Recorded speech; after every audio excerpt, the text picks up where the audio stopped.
Como siempre, un privilegio con todos ustedes de poder compartir en esta nueva jornada, este tiempo que el Señor nos permite estar juntos. Damos gracias al Señor porque Él ha comenzado su buena obra en todos y cada uno de nosotros. Y tenemos esta promesa preciosa que el que comenzó la buena obra en nosotros, Él mismo la perfeccionará hasta el día de Jesucristo. Es decir, hasta que Jesucristo sea una realidad y esté completo en todos y cada uno de nosotros. El Señor ha sembrado hoy una semilla preciosa en nuestro espíritu. En nuestro espíritu tenemos todo lo que Cristo es, para que Él vaya impartiéndose en nuestra alma y que nuestra alma ciertamente vaya formándose a la imagen de Cristo. El propósito central de nuestro Padre desde el principio y desde antes de la fundación del mundo, ciertamente fue que Cristo sea una realidad en nuestra propia vida. Y es muy importante el que nosotros podamos entrar en un proceso en el cual, más allá de ver que Dios es nuestro benefactor y es quien efectivamente nos da todas las buenas cosas, todo esto tiene una perspectiva importante y es un camino que nos lleva ciertamente hasta la realidad de Cristo dentro de todos y cada uno de nosotros. El Señor nos creó para que seamos el espejo de la vida de Cristo. Nuestra mente, nuestras emociones y nuestra voluntad son un espejo en el cual Dios mismo quiere mirarse. Ahora, obviamente, nosotros nos hemos estado mirando a nosotros mismos y eso es lo que reflejamos, eso es lo que expresamos. Lo que manifestamos no es más que nuestra carencia, nuestro orgullo, nuestro yo, nuestro ego y todas las distorsiones que efectivamente el alma que no está anclada a la vida de Cristo tiene. Y es por esto que el Señor, como fin absoluto, tiene ahora en su espíritu y en su corazón el que nosotros podamos encontrar la vida de Cristo como el propósito eterno de Dios. No, ¿verdad? Como el que el Señor ha venido a resolver nuestros problemas temporales, más allá de que lo hace, sino por sobre todo que Él ha venido a devolvernos al propósito eterno por el cual usted y yo fuimos creados. Nosotros fuimos creados, ¿verdad? Para que seamos la casa de Dios, para que Cristo pueda vivir en nosotros, para que la vida de Él sea nuestra vida, que nosotros seamos gobernados por esa vida y que el Señor pueda gobernar toda su creación, ¿verdad? Por medio de todos y cada uno de nosotros. El Señor nos quiere traer a este diseño original por el cual todos nosotros fuimos creados. Y hay unos versículos en la Escritura que tienen que ver con algunos capítulos que son bastante conocidos por nosotros, ¿verdad? Y tienen que ver directamente con el cómo nosotros pedimos. Hoy queremos nosotros transitar desde las dádivas que Dios que nos da, ¿verdad? Hasta el don inefable que el Señor quiere que efectivamente nosotros tengamos en nuestro espíritu, que es Cristo mismo morando dentro de cada uno de nosotros. El crecimiento de la conciencia nuestra como hijos del Señor es descubrir que Cristo es el propósito eterno de nuestro Padre. No existe en el corazón de nuestro Padre algo distinto a que Cristo sea una realidad en nosotros. Cristo es la razón por la cual el Señor creó todas las cosas. Como dice la Escritura, por medio de Él, para Él y por Él, Dios creó todas las cosas, ¿verdad? Y vamos a ver aquí unos versículos que de alguna manera eh, hablan de lo mismo, pero sin embargo nos presentan dos aspectos importantes de la madurez en la cual el Señor quiere que entremos respecto de inclusive cómo nos relacionamos con el Señor y cómo pedimos las cosas, ¿verdad? Al Señor, cómo nosotros de alguna manera, inclusive en nuestro pedir diario, de alguna manera demostramos, ¿verdad? Cómo va ese grado de madurez. y eso tiene que ver con nuestra relación, cómo nos estamos relacionando con Él. Hay dos eh, temas que tienen que ver con Mateo y con Lucas que hablan, ¿verdad? En el mismo sentido, de algo que es muy conocido para nosotros. En el caso de Mateo 7:7-11 que voy a leer, después Lucas 11:9-13, ¿verdad? Dice algo muy importante, que es algo que nosotros conocemos.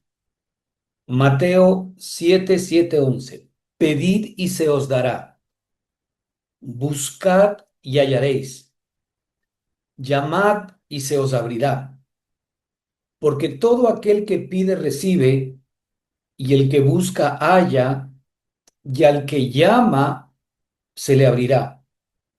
¿Qué hombre hay de vosotros que si su hijo le pide pan, le dará una piedra? ¿O si le pide un pescado, le dará una serpiente? Pues si vosotros siendo malos sabéis dar buenas dádivas a vuestros hijos, ¿cuánto más vuestro Padre que está en el cielo dará buenas cosas? Grabes esto.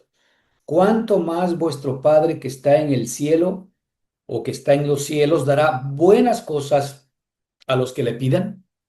Esto está en Mateo 7:7-11. Ahora, en Lucas, ¿verdad? 11, en Lucas 11, del 9 al 13, tenemos exactamente la misma declaración, pero Lucas lo presenta desde una perspectiva totalmente distinta y diferente.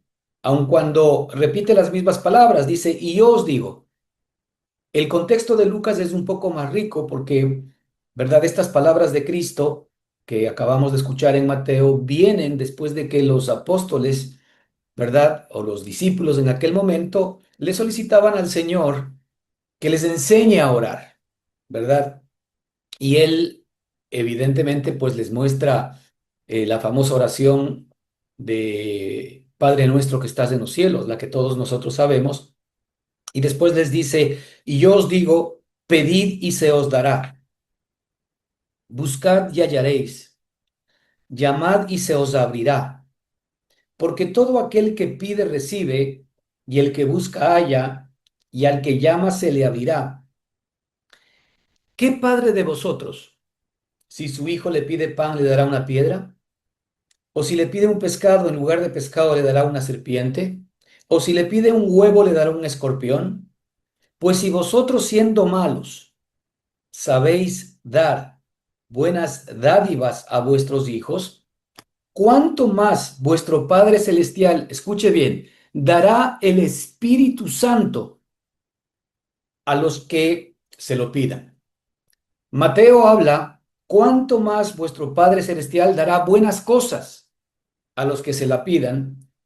Mientras que vemos aquí que Lucas, ¿verdad?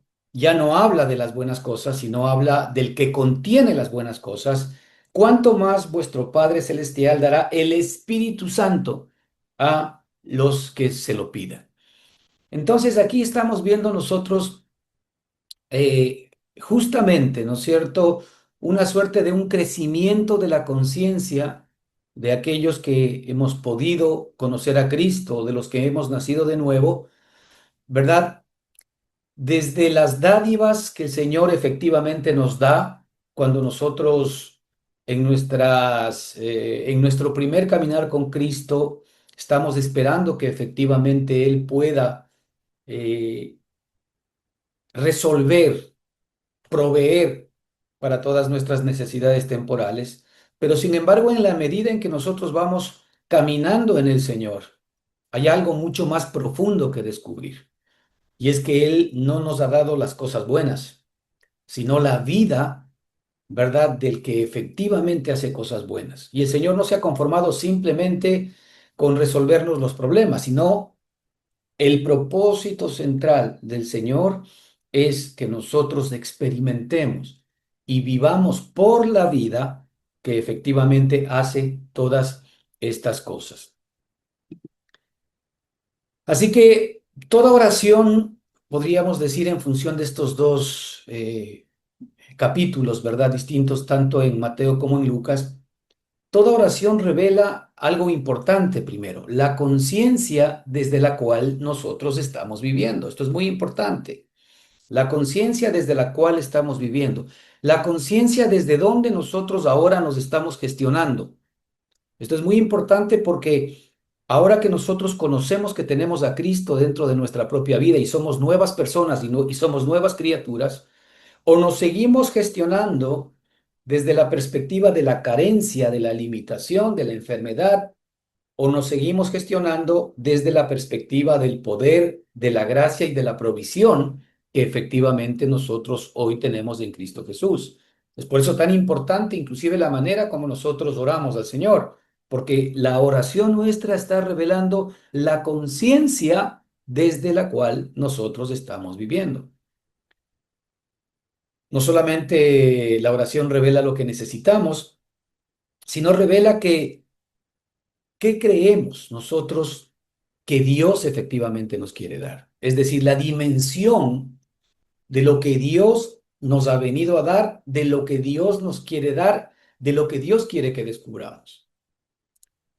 El pueblo de Israel se quedó, ¿verdad?, en una posición en el desierto en la cual ellos solamente estaban interesados en que en todas las carencias, luchas y dificultades que tenían enfrente, Dios salga a su encuentro para que les pueda resolver aquellos problemas.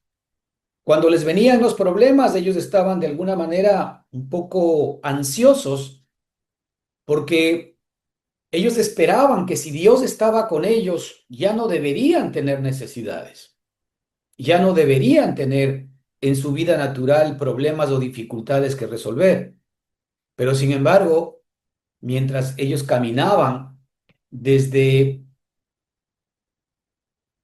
el desierto al cual fueron introducidos hasta tierra prometida, evidentemente, como todos nosotros sabemos, tuvieron que pasar una suerte de muchísimas necesidades, de muchísimas pruebas y de muchísimas dificultades. Pero ellos no entendían que efectivamente el Señor estaba permitiendo esa clase de circunstancias en su propia vida para que ellos no simple y sencillamente estén esperando una respuesta del Señor para resolver ese problema o esa dificultad o esa escasez temporal, sino que no eran más que circunstancias o señales, ¿verdad? Que el Señor estaba permitiendo para demostrarles a ellos que el Señor era más grande que esos problemas, era más grande que esas dificultades, era más grande que esas luchas, y que en donde ellos debían verdaderamente poner su mirada, ¿verdad? No era en las dádivas, sino en la vida que estaba operando para la provisión de aquellas necesidades. Toda oración, por esto, hermanos, revela la conciencia desde la cual estamos viviendo. Muchos cuando leemos, por ejemplo, el libro de Mateo, el que hemos leído hace un momento, venimos con una mente natural pensando que Dios quiere darnos simplemente cosas, que Dios quiere simplemente resolvernos problemas, ¿verdad? Pero sin embargo, cuando nosotros hurgamos un poquito, ¿no es cierto?, en la misma escritura y vemos a Lucas, como lo acabamos de ver, ahí vemos que el Señor nos abre una puerta mucho más amplia y extraordinaria. Las buenas dádivas que nos muestra Mateo no son ni eran el propósito central, ¿verdad?, que el Señor quería enseñar. Eran apenas la sombra de el verdadero don que Dios efectivamente quiere poner dentro de nosotros, o el verdadero don que quiere el Señor mostrarnos. El Padre nunca quiso enriquecer al hombre con cosas separadas de Dios. Es decir, en el corazón de nuestro Padre está enriquecer al hombre con su misma vida. En el corazón del Padre, ¿verdad?, está el dar al hombre la vida, ¿verdad?, que incluye y que empaqueta todas las buenas cosas que de alguna manera nosotros necesitamos. Así que esa vida, como nosotros sabemos, ciertamente es la vida de nuestro Señor y de nuestro Salvador Jesucristo, que ya mora dentro de cada uno de nosotros.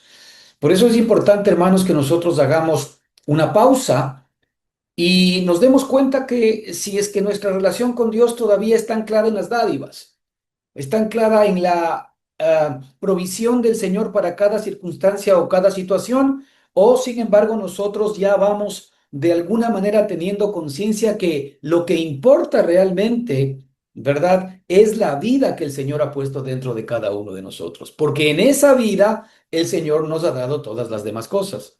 Ciertamente el propio Evangelio nos muestra y nos dice que cómo, si Dios no escatimó ni siquiera a su propio Hijo, sino que lo entregó por todos nosotros, ¿cómo juntamente con Él no nos dará, escuche bien, todas las demás cosas? ¿Cómo? Se pregunta, ¿verdad? El escritor, ¿cómo juntamente con Él no nos dará todas las demás cosas si nos dio a su Hijo? Es decir, su Hijo incluye todas las demás cosas. Y esto viene evidentemente en comunión con aquel versículo en Mateo 6 también, en donde el Señor nos dice, más primeramente buscad el reino de Dios y su justicia, y todas estas cosas o todas las demás cosas os serán añadidas. Cuando nosotros descubrimos que la vida que el Señor puso en nuestro espíritu incluye todo lo que nosotros verdaderamente necesitamos, vamos a pasar a otro nivel. Porque en lugar de enfocar nuestros pedidos, como en el caso de Mateo, en las buenas cosas que el Señor es capaz de poder darnos, ahora subimos de nivel. Ahora vamos madurando para que pidamos conforme a lo que ya nos está mostrando más claramente, ¿verdad? En este caso, Lucas. Y es que pidamos el Espíritu Santo. Y es decir, no pidamos del Espíritu Santo como que esté ausente de nosotros, sino que ahora que conocemos nosotros a Cristo, ahora que el Espíritu Santo ya ha sido depositado en nuestro espíritu, pidamos permanente y continuamente la llenura del Espíritu dentro de nosotros. De hecho, esto nos habla permanentemente la Escritura, ¿verdad? Sed llenos del Espíritu. La Escritura nos conmina, nos aconseja el que seamos llenos del Espíritu. No os embriaguéis con vino porque eso lleva a disolución, más bien sed llenos del Espíritu.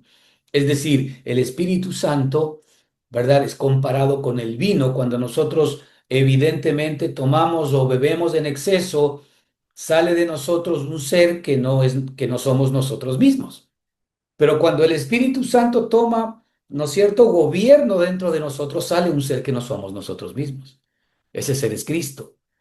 ¿Verdad? Esa es justamente la comparación que quiere hacer la escritura, ¿verdad? Que así como el alcohol o el vino, como le querramos llamar, saca de nosotros a alguien que no somos, de la misma manera, cuando somos llenos del Espíritu Santo, ¿verdad? El Espíritu Santo saca de nosotros a alguien que tampoco somos. ¿Verdad? Somos el que nos conocemos, el hombre de la carne, sino que saca ciertamente al Cristo que es al hombre del Espíritu. Así que el propósito de Dios, hermanos, nunca jamás ha estado anclado ni comenzó con nuestras necesidades. Fíjate, es tan importante entender esto que antes de que exista el pecado, antes de que exista el pecado, antes de que exista la enfermedad, antes de que exista la muerte, antes de que exista la escasez, ¿qué existía? Nos muestra claramente el libro de Génesis, ya existía el árbol de la vida. El árbol de la vida, evidentemente, es Cristo. ¿Por qué? ¿Por qué el Señor nos muestra el árbol de la vida? ¿Verdad? Siempre, desde el principio. Porque el propósito eterno del Señor no fue solucionar nuestros problemas. Y ahí tenemos verdaderamente, hermanos, una fortaleza que el Señor tiene que derribar dentro de nuestro corazón. Porque en términos religiosos, ¿verdad? No importa de qué denominación seamos, seamos católicos, seamos evangélicos y tantas denominaciones que hay, no importa, ¿verdad? Normalmente nuestra relación con Dios y el imán que nos atrae a Dios es a que Él pueda efectivamente resolver nuestros problemas. Y por eso hay tantas congregaciones que a veces están llenas de gente que viene a la iglesia básicamente para que el Señor le resuelva sus problemas temporales. De allí que hay tantas mega iglesias, inclusive que se levantan ¿verdad? Alrededor de esta propuesta y de este evangelio en donde el Señor va a resolver tus problemas. El propósito del Señor nunca fue resolver nuestros problemas, sino fue impartir la vida de su amado Hijo Jesucristo en el hombre. Por eso es que desde el principio Génesis dice, la razón por la cual tú y yo existimos, hagamos al hombre a nuestra imagen conforme a nuestra semejanza. Es decir, el hombre ha sido creado para ser un espejo del Señor. El hombre ha sido creado para poder reflejar todo lo que Dios es. Pero la única manera que esto puede acontecer o como puede acontecer es cuando Cristo está gobernando dentro de todos y cada uno de nosotros.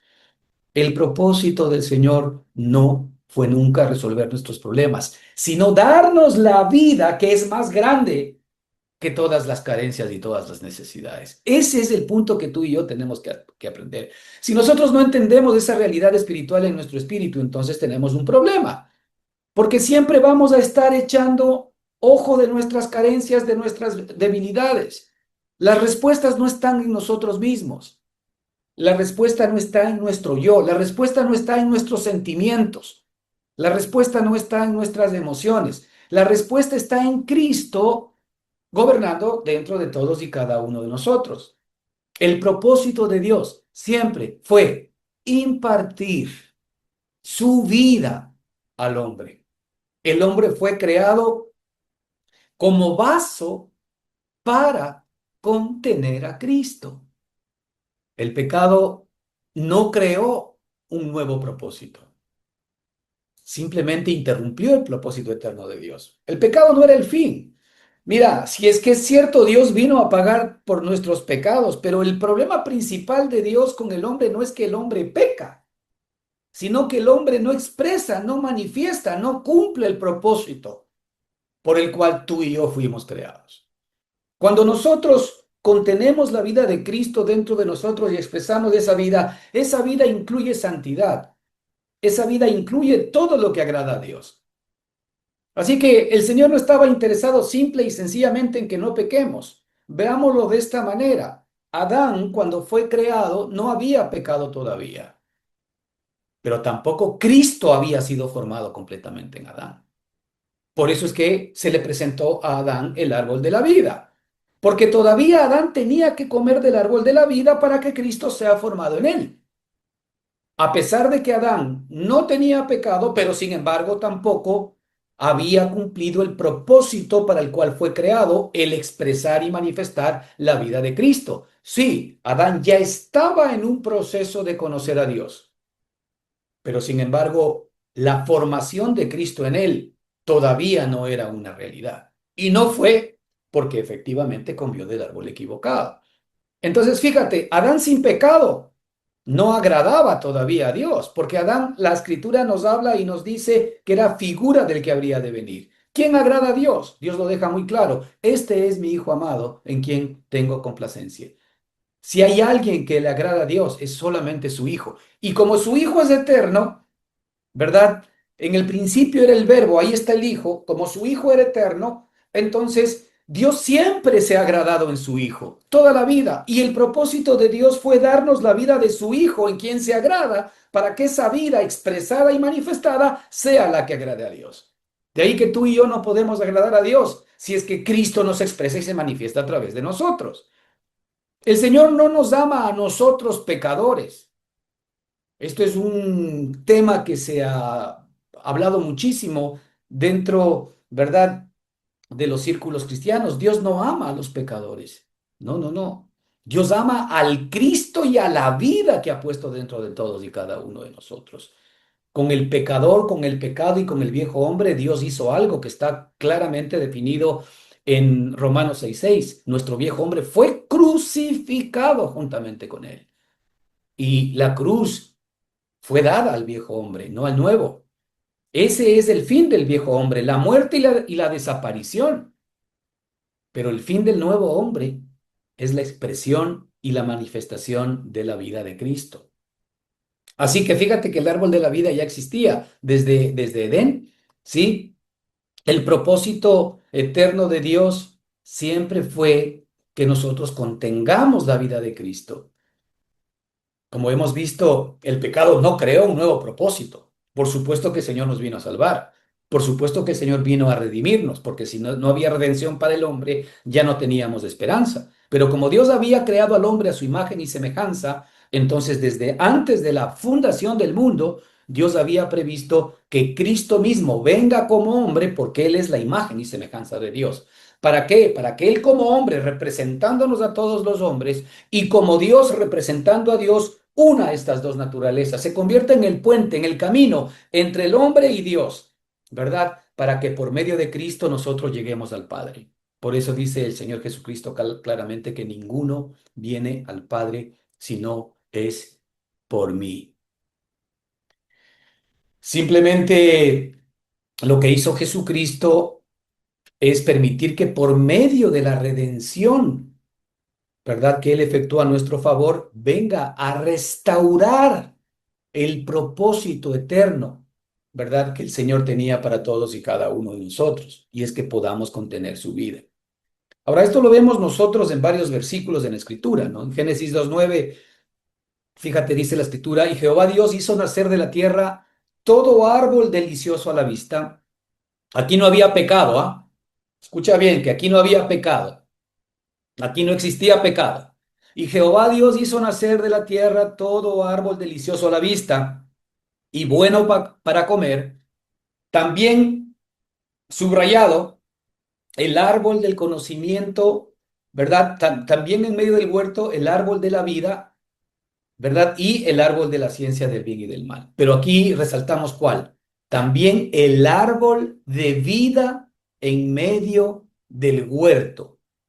Es decir, Dios ya había plantado la vida de Cristo en el huerto para que Adán, que no tenía pecado, coma de la vida de Cristo y que Cristo pueda ser formado en él.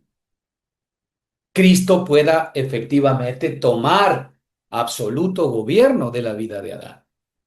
Pero sin embargo, ya todos sabemos que Adán lamentablemente tomó el rumbo equivocado por engaño. Colosenses 1:16-17 nos dice respecto de Cristo, porque en Él, en Cristo Jesús, fueron creadas todas las cosas. En Cristo fueron creadas todas las cosas. En la vida que el Señor nos ha dado ahora y en la vida, ¿verdad? Que es la razón por la cual existen todas las cosas, porque en Él fueron creadas todas las cosas, las que hay en los cielos y las que hay en la tierra. Es decir, nosotros fuimos creados, ¿verdad? En Cristo Jesús.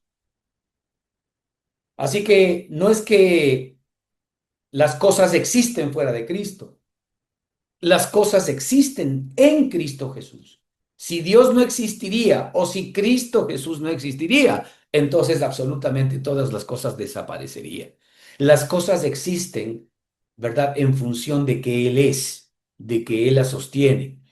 Dice que Él creó las cosas visibles e invisibles, sean tronos, sean dominios, sean principados, sean potestades, que todo fue creado por medio de Él y para Él. Fíjate, todo fue creado por medio de Él y por supuesto, todo fue creado para Él. Así que tú fuiste creado para Él. Pero fíjate que en nuestra relación con Cristo parecería al revés, parecería que Dios fue creado para nosotros. Porque claro, como yo soy el que tengo problemas, el que tengo dificultades, el que tengo carencias y el que tengo que resolver mi vida, entonces Dios tiene que venir a resolver mi vida. O sea, Dios fue creado para mí, pero no, la escritura nos dice claramente que todo fue creado para Él y que nosotros fuimos creados para Él. Si nosotros fuimos creados para Él, entonces los propósitos de Dios en nuestra vida deberían ser nuestros propósitos. No es que mis propósitos deberían ser los propósitos de Dios. Nosotros normalmente generamos nuestra propia hoja de ruta respecto de qué creemos que es bueno para nosotros y nosotros nos generamos obviamente una suerte de metas y de objetivos porque creemos que estas cosas son buenas para nosotros y lo único que pedimos al Señor ni siquiera es el visto bueno para continuar en esas cosas, sino que bendiga aquello que nosotros hemos decidido que es bueno para nosotros. Yo soy el que hago los planes. Yo soy el que identifico que es bueno para mí. Pero sin embargo, el que me creó a mí fue Dios, para Él. Por lo cual los propósitos de Dios deberían ser mis propósitos. Cuando nosotros que estamos en el mundo empresarial contratamos a alguien para que trabaje en alguna de las empresas, le contratamos para que cumpla mi propósito como dueño de la organización, no para que cumpla su propósito. Es decir, yo como dueño de la organización no le contrato para resolverle problemas a él, sino como dueño de la organización yo le contrato para que él me resuelva problemas a mí, para que él me resuelva situaciones a mí. Imagínate, Dios fue el que creó todas las cosas, nosotros fuimos creados para Él, entonces evidentemente fuimos creados para un propósito de Dios. Y el propósito de Dios no es más que nosotros seamos llenos de la vida de Cristo. ¿Para qué? Para que disfrutemos de todo lo que Cristo es y para que Cristo se muestre a nosotros por medio de su vida implantada y gobernando dentro de nosotros, ¿no es cierto? Y nosotros le podamos devolver esa vida al Señor y también esa vida pueda ser la que se relacione con el resto de las personas, para que también el resto de las personas lo puedan conocer. Así que la Escritura nos dice que todas las cosas en Él subsisten, de acuerdo con Colosenses 1, 16, 17. Todas las cosas en Él subsisten. Mira Efesios 1, 4, 10. La Escritura nos dice que según nos escogió en Cristo antes de la fundación del mundo. Fíjate, nosotros antes de que todas las cosas sean hechas, fuimos escogidos en Cristo Jesús. Ahí no había pecado todavía, hermanos. Si nosotros fuimos escogidos desde antes de la fundación del mundo, no olvidemos que el pecado viene con la fundación del mundo. Antes de la fundación del mundo no había pecado. Así que el Señor, ¿verdad? No nos creó a nosotros para salvarnos del pecado o para que no pequemos, sino que Él nos escogió desde antes de la fundación del mundo. ¿Para qué? Dice la Escritura claramente, para que fuésemos santos y sin mancha delante de Él. Para eso nos escogió, para que fuésemos santos y sin mancha delante de Él. Ahí, ¿verdad? Él reflejándose, mirándose en nuestra propia alma y nosotros mirándolo a Él. Cuando nosotros lo miramos a Él y sabemos que Él nos creó para vivir en nosotros, para darnos su vida, esa vida, ¿qué es? Esa vida es santa, esa vida es sin mancha. Cuando nosotros vemos a Cristo en nosotros mismos, entonces nos vamos a ver santos y nos vamos a ver sin mancha. No esperemos nosotros vernos santos y sin mancha en nuestra carne. ¿Por qué? Porque nosotros en nuestra carne, ¿verdad? En nuestra propia carne, si no estamos cumpliendo el propósito de Dios, que es que la vida de Él opera a Dios. La única manera como nosotros nos vamos a ver santos y sin mancha delante de Él, sí, es cuando efectivamente estemos delante de Él. Cuando nosotros lo veamos a Él, cuando Él esté mirando hacia nuestra propia alma. Allí es donde viene esta suerte de espejo, en donde nosotros comenzamos a reflejar todo lo que Cristo es. Este es un proceso, por supuesto, ¿verdad? Fíjate, este proceso arranca primero mirando a Dios desde una perspectiva de que Él ha venido a resolverme mis problemas. ¿El Señor a esos niveles me protege, me guarda y me cuida? La respuesta es sí, me protege, me guarda y me cuida, indistintamente de que Él todavía entienda, ¿no es cierto?, mi falta de madurez, me ve como un niño, me ve como su hijo. Y ciertamente así como el padre en algún momento determinado, ¿verdad?, es amado por el hijo pequeñito porque le da cosas. De alguna manera nosotros en términos espirituales tal vez estamos en la misma posición. Creemos, ¿verdad?, que el amor de Dios para con nosotros tiene que ver básicamente con el hecho de darnos todo aquello que nosotros necesitamos y queremos. En un sentido, por supuesto que el Señor lo hace. Lo que pasa es que hay un momento en donde la madurez comienza a generarse y la pregunta es, ¿nosotros verdaderamente estamos conociendo la vida que el Señor nos dio? ¿O seguimos todavía de alguna manera anclados en que el Señor provea para nosotros aquellas cosas que de alguna manera nos están haciendo falta. Si yo estoy anclado en la carencia, entonces todavía sigo anclado en la vieja criatura y no he podido ver, ¿verdad?, la obra que el Señor ya hizo a mi favor, que en el Señor Jesucristo me han sido dadas todas las cosas y que yo lo que necesito ahora es asirme, abrazarme, aferrarme a la vida que el Señor me dio para que en esa vida efectivamente yo pueda recibir todo lo que Dios tiene determinado para mí. Aquí la Escritura dice que Él nos escogió antes de la fundación del mundo y dice que nos dio a conocer el misterio de su voluntad según su beneplácito. Él nos dio a conocer el misterio de su voluntad. Esta es una revelación de espíritu a espíritu. El espíritu mismo da testimonio a nuestro espíritu de que somos hijos de Dios. Él nos dio a conocer el misterio de su voluntad según su beneplácito, el cual se había propuesto en sí mismo, ¿verdad?, de reunir todas las cosas en Cristo Jesús. De reunir, ¿verdad?, todas las cosas en Cristo Jesús. Ahora nosotros estamos siendo reunidos. Es decir, estamos otra vez siendo traídos al propósito eterno de Dios, reunidos, y que el Señor nos está trayendo de regreso, ¿verdad? El propósito eterno del Señor es de reunir todas las cosas en Cristo Jesús.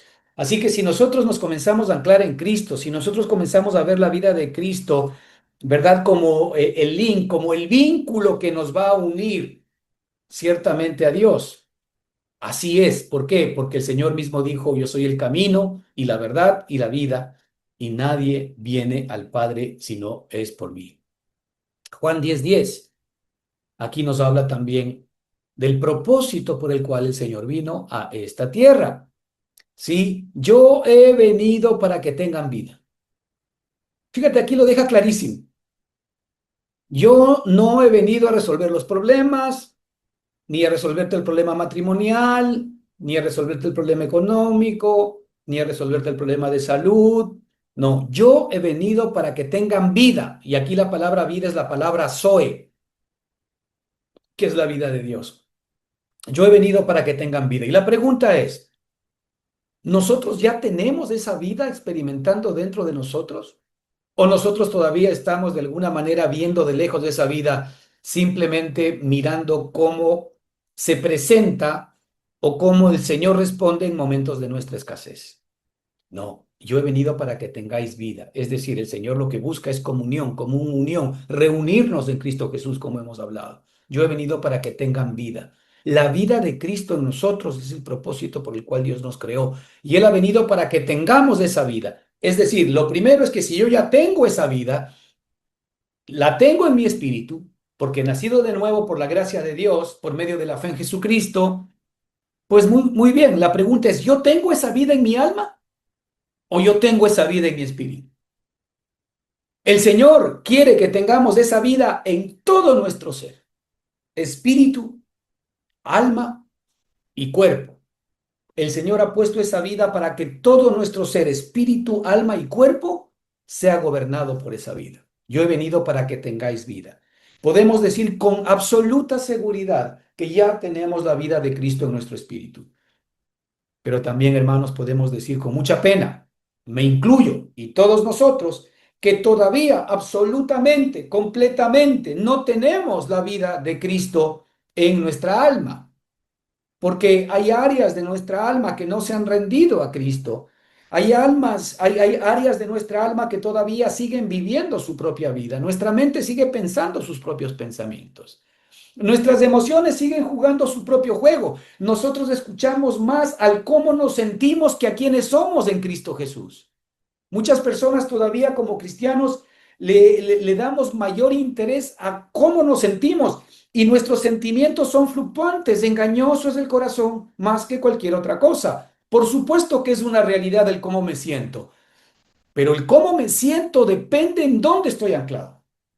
Si yo sé que hay algo que yo estoy sintiendo, sea bonito o sea feo, si no proviene, ¿verdad?, de esta comunión con el Señor, si no proviene de este anclaje que viene del Señor, entonces es un tema carnal y efímero. Las cosas nos pueden hacer en algún momento determinado sentir bien, ¿verdad? Ciertos episodios que nosotros vivimos en nuestra vida, con la familia, con los amigos, en el trabajo, con la sociedad. Ahora estamos en el fútbol. Estamos felices aquí en el Ecuador porque nuestro equipo pues le ganó a Alemania. ¿Cómo nos sentimos? Nos sentimos emocionados, contentos, felices. Pero si mañana perdemos, estamos en el piso. No puede ser. Es decir, nosotros no podemos estar anclados a las circunstancias. Ahora, ¿cómo nos sentimos nosotros? La familia está caminando bien, todo va bien, me siento bien. Perfecto, por supuesto que te sientes bien. Pero todo ese buen sentimiento viene de que la familia te hace sentir bien, viene de que el equipo de fútbol ganó, viene de que la relación matrimonial te está haciendo sentir bien. Todo eso está bien, todo eso está perfecto. Pero sin embargo, si esa paz, esa seguridad, ese buen sentimiento, esa emoción no viene de la comunión, del ser reunido en Cristo en la vida que Él nos dio, entonces no tiene valor. Y no tiene valor porque eso es carne y efectivamente el momento en que nosotros desaparezcamos de esta tierra, todo eso desaparecerá. De ahí que no nos podemos dejar llevar por nuestras emociones. Y no nos podemos dejar llevar por nuestra voluntad. Es verdad que nuestra mente, nuestras emociones y nuestra voluntad todavía siguen luchando porque tienen poder. La vida del alma tiene poder. El poder latente del alma está allí todavía de alguna manera operando dentro de todos y cada uno de nosotros. Y no podemos negar que hay una realidad interior con la cual luchamos. Nuestra alma no quiere morir. Nuestra alma todavía es orgullosa. Nuestra alma todavía está esperando de alguna manera anclarse en las cosas que le agradan. Por supuesto que es verdad. Pero el Señor nos ha dado su espíritu. ¿Para qué? Para que por el espíritu hagamos morir las obras de la carne. No esperemos que nuestra carne eche fuera a la carne. La Escritura nos dice que el amor perfecto echa fuera el temor. Lo podríamos resolver también de esta manera. El amor perfecto es Cristo, ¿verdad? Porque la vida de Cristo en nosotros echa fuera la vida adámica de nosotros. Por eso es tan necesario el que nosotros conozcamos la vida. Si todavía tenemos conflictos en nuestra alma, si todavía tenemos conflictos internos que no nos dejan tranquilos, nos hace falta ser libertados por la vida de Cristo. Nos hace falta el gobierno de Cristo dentro de todos y cada uno de nosotros. Y hermanos, el gobierno de Cristo es una decisión diaria de nosotros. El gobierno de Cristo no opera en nosotros si nosotros no nos dejamos operar por Él.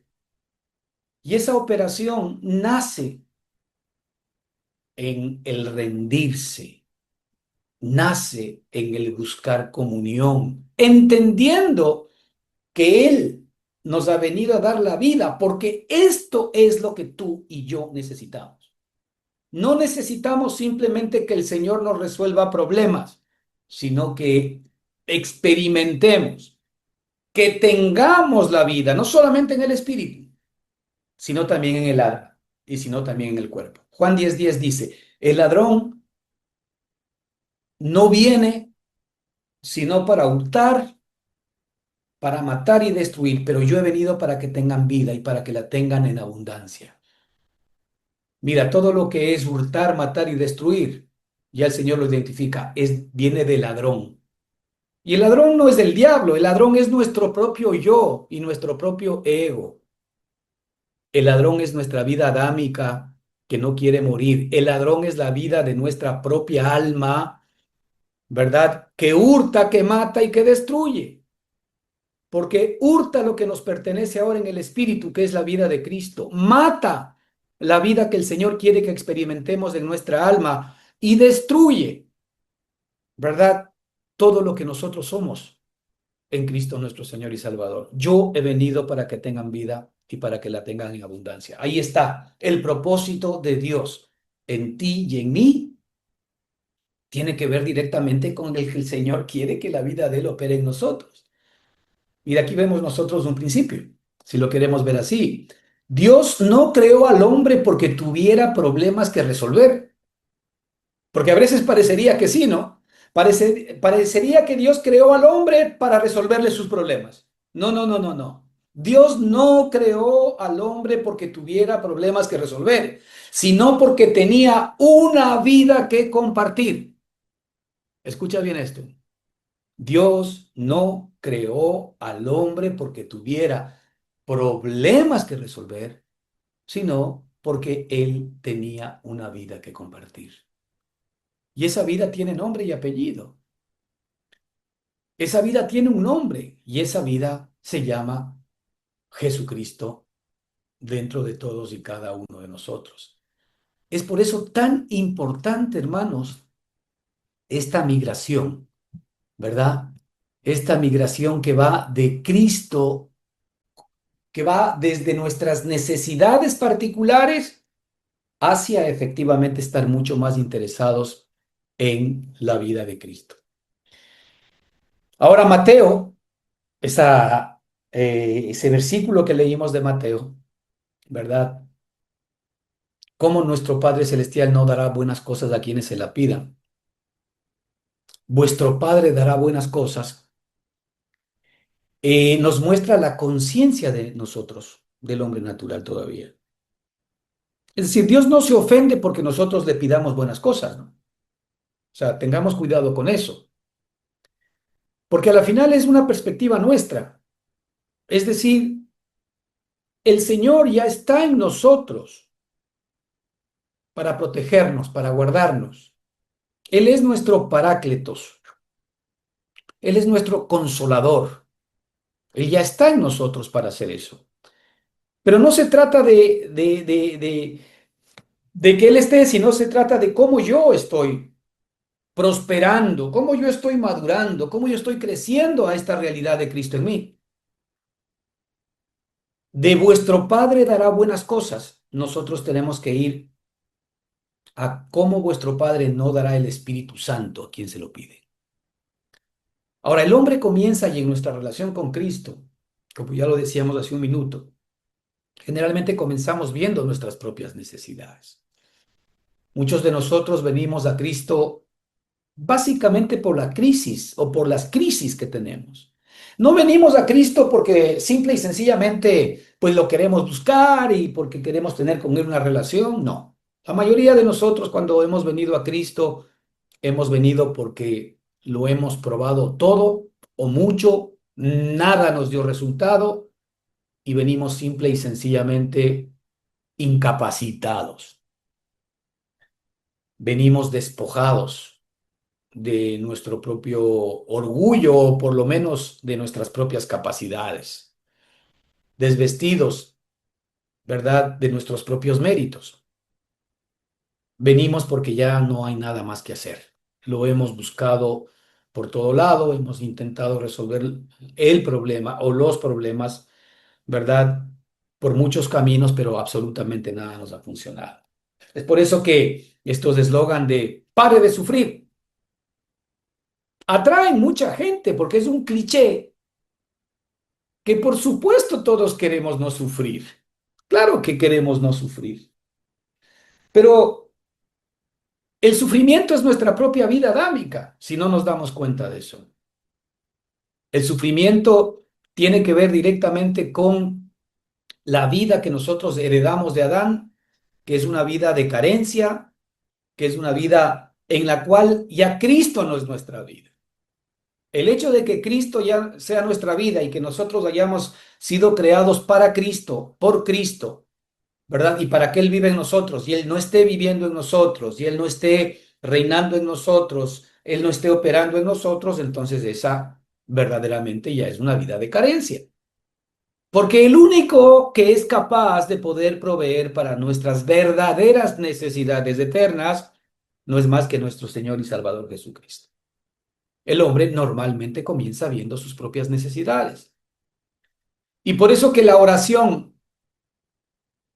que nosotros normalmente tenemos, porque inclusive hemos sido de alguna manera entrenados desde pequeñitos, ¿no? A pedir, pedir, pedir.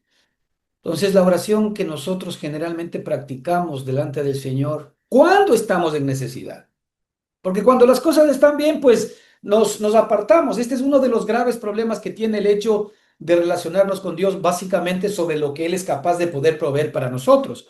Porque cuando estamos necesitados, cuando estamos ansiosos, cuando estamos incapacitados, venimos al Señor, ¿verdad? Hablamos con Él, nos humillamos, pedimos perdón, y el Señor efectivamente, como es un Padre amoroso, responde muchas veces a nuestras peticiones y resuelve nuestros problemas, ¿verdad? Por caminos que ni siquiera nosotros pensábamos. ¿Pero por qué? Porque Él está queriéndose comenzar a mostrar a nosotros. No porque el fin sea resolvernos del problema, sino que Él nos está trayendo hacia Él, para que nuestra mirada ya no esté puesta en nosotros mismos, sino en Él, que es el que provee para todas las cosas. Entonces nosotros arrancamos una relación con el Señor, con un Señor dame, Señor ayúdame, Señor provéeme, Señor resuélveme,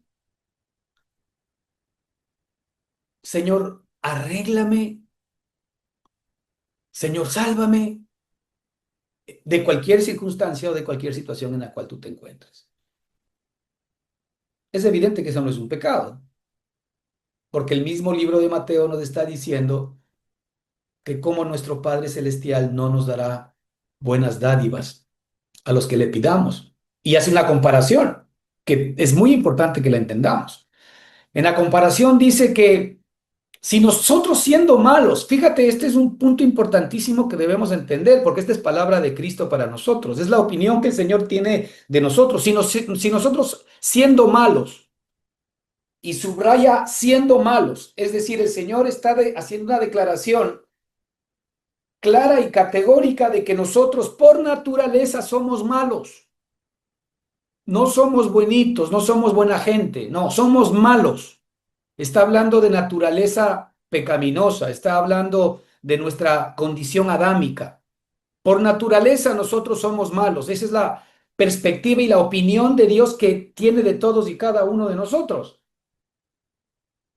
No hay un solo hombre que sea bueno para el Señor, por cuanto todos pecaron y están destituidos de la gracia de Dios. No hay quien haga el bien, no hay ni siquiera uno, no hay quien busque a Dios, dice la Escritura.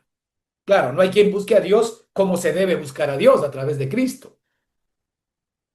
Entonces, si nosotros siendo malos sabemos dar buenas dádivas a nuestros hijos, ¿cómo, dice la Escritura? ¿Cómo ustedes no pueden pensar que vuestro Padre Celestial dará buenas cosas a quienes se las piden? Muchas de las buenas cosas que nosotros le hemos pedido a nuestro Padre, por supuesto que Él nos ha dado, indistintamente de que hayamos venido por el propósito, con el sentido o con una idea equivocada, que el Señor está para resolvernos problemas. En un sentido sí está para resolvernos problemas, pero no problemas temporales, no es el fin, no es el propósito, porque finalmente el Señor te resuelve un problema temporal y finalmente vas nuevamente con toda seguridad a volver a tener necesidad. Eso nos muestra la Escritura cuando el Señor sanó enfermos, cuando el Señor dio de comer a las multitudes, cuando el Señor resolvió el problema de la muerte resucitando. Hay una realidad. Toda esa gente volvió a morir. Toda esa gente se volvió a enfermar. Toda esa gente volvió a tener necesidades. Se da el caso de aquellos que fueron limpiados de lepra. Creo que eran 10 u 11 leprosos, no me acuerdo el número. Todos fueron limpiados de lepra. Eso fue un milagro espectacular porque la Escritura nos muestra que nunca nadie había sido limpiado de lepra hasta la venida de Jesucristo. Nunca. Y resulta que Cristo viene y limpia de lepra. Y por eso Él pidió que vayan ellos al templo y que de acuerdo con la ley hagan una ofrenda y muestren que han sido limpiados de lepra. Porque eso era, wow, eso era algo, además de profético, era algo impensable. Pero lo interesante es que de todas estas personas que fueron limpiadas por lepra, solamente uno volvió a regresar a Cristo. Los demás se fueron sanos. Es decir, recibieron sanidad, pero se fueron, no volvieron más a Cristo, porque ya resolvieron su problema. Ese es el problema de relacionarnos con Dios en función de nuestros pedidos. Porque cuando el Señor resuelve nuestra petición y cuando ya no tenemos necesidad, al menos en aquello que nosotros creíamos que era nuestro grave problema, ¿ya para qué venimos al Señor? Simplemente por agradecimiento, pero ya resolvió nuestro problema.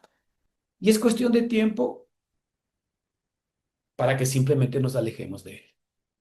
Si no hemos aprendido nosotros la lección, y la lección es que el Señor sí resuelve nuestros problemas, sí provee para nuestras necesidades en momentos, pero no lo hace para que nuestra confianza y nuestra fe, y peor nuestra manera de entender y pensar, determine que para eso está el Señor. No, el Señor está para darnos la vida que resuelve los problemas, que es lo que hemos hablado hace un minuto. Así que el venir delante del Señor con el dame, ayúdame, provéeme, resuélveme, obviamente no es un pecado, pero sí nos demuestra, sí, la conciencia de quien aún no ha visto el propósito eterno de Dios, y que es que la vida de Cristo sea nuestro todo, y que es que la vida de Cristo sea nuestro regalo. Como un niño, cuando interpreta el amor del Padre en función de lo que recibe de él, el Padre responde con paciencia, porque cada respuesta tiene un propósito mayor. Es decir, el Padre sabe por qué el niño, evidentemente por su edad, por su estado de conciencia, por su inmadurez, está pidiendo lo que está pidiendo. Sin embargo, el Padre provee en todo aquello que sabe que no va a hacer daño al niño. Pero lo que el Padre está esperando que en la medida en que el niño crezca, él va a estimar más la vida del Padre que lo que el Padre le da. Esto sucede muchas veces en nuestras familias. A veces nosotros en esta perspectiva de ser padres proveedores, tenemos una relación con nuestros hijos en la cual los padres equivocadamente pensamos y creemos que lo más importante para nosotros es proveer para nuestras necesidades particulares, para nuestras necesidades de familia, de hijos, de esposa. Pero sin embargo hay una realidad detrás de todo esto. Más allá de esa provisión, que por supuesto es algo que se necesita, ciertamente, posiblemente los hijos, la familia pueden estimar más que aquello, ¿verdad? La necesidad de la propia vida del padre, del esposo, que pueda de alguna manera efectivamente suplir para aquellas necesidades emocionales también de la familia, espirituales de la familia. Hay una responsabilidad del padre respecto de la provisión material, pero no es la única responsabilidad. Evidentemente hay una responsabilidad también de la provisión espiritual y emocional, pero si nosotros como padres no estamos enganchados en Cristo, la familia no puede esperar milagros, porque los seres humanos no somos capaces de poder cambiar la historia. Y si nosotros los seres humanos somos los que estamos cambiando la historia de la familia en el sentido del bienestar de la misma, que está bien, pero si la familia está anclada en la capacidad de un hombre, pues peligroso, porque definitivamente todos los seres humanos debemos estar anclados en Cristo para que la calidad del amor y de la provisión que demos a los demás no sea nuestra, sino la del Señor a través de nosotros. Que nosotros podamos amar a los demás, que nosotros podamos servir a los demás, que nosotros podamos proveer a los demás con el entrañable amor de Cristo, que es lo que efectivamente nosotros necesitamos. Así que es necesario el que nosotros, si estamos en esta perspectiva de Mateo, más allá de que no es pecado el hecho de que nosotros pidamos para nuestras necesidades, más allá de que no sea pecado el que pidamos para nuestras necesidades, Si estamos nosotros en esta perspectiva, ¿verdad? Obviamente eso está revelando algo importante. La conciencia desde donde yo me estoy gestionando. Si todavía desde el hombre natural, con mis propias necesidades, o como veremos la próxima semana, nos gestionamos desde la perspectiva del hombre espiritual. Que el Señor les bendiga ricamente. Continuamos la próxima semana con el mismo tema. Que el Señor les bendiga. Gracias.